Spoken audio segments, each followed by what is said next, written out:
While we wait, understanding and tackling procrastination. I was going to start the speech. I was going to start the speech last week, but here we are. Classic, right? If you laugh or groan, it's probably because you've been there too. I remember last semester when I had a major paper due, and instead of starting it, I reorganized my entire closet twice. Just kidding. You got the idea, right? The deadline was looming, but I kept telling myself I'll do it later, even as the stress piled up. That's when I started to ask myself a serious question. Why do we procrastinate? So today, I want to explore the psychology behind procrastination.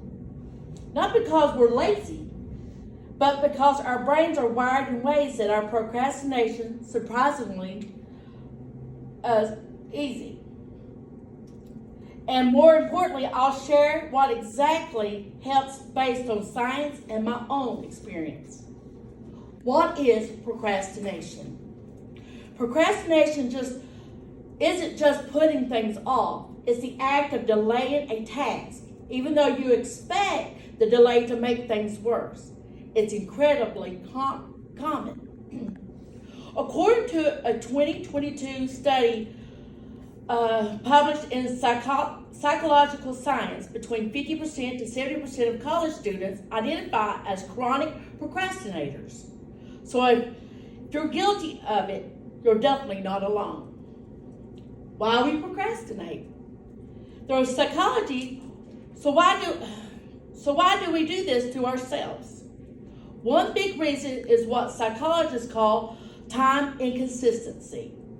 This is the tendency to favor short-term rewards over long-term goals. Right now, watching one more episode or checking TikTok feels more rewarding than working on something due in a week. Even though we know it'll hurt us later, we trade long-term benefit for short-term comfort. Dr. Tim Seitel, a psychologist at Carleton University, explains that procrastination isn't really about time management, it's about emotional regulation. We delay tasks not because we're lazy, but because we're trying to avoid something. Stress, fear of failure, boredom. Procrastination is mood repair in disguise. There's also some interesting brain science behind it. Our limbic system, the emotional, instinctive part of the brain, often overpowers the prefrontal cortex, which handles planning and logic. So even if you intend to work, your brain might push you towards whatever feels better in the moment. My experience with procrastination. This all started making sense to me when I realized that most of my procrastination happened when I felt overwhelmed or anxious. Not when I was exactly too busy. I used to blame myself, calling it laziness. But not that I don't care.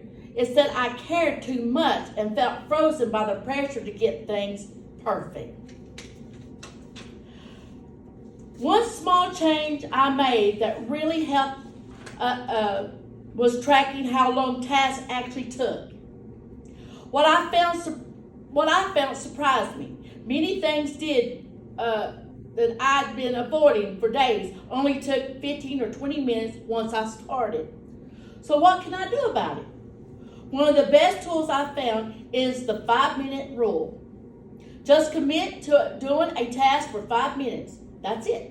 Most of the time, once you get started, you keep going.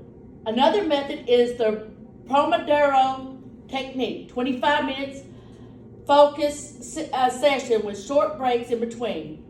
It breaks down big tasks with smaller and manageable chunks. And the breaks keeps your brain from burning out.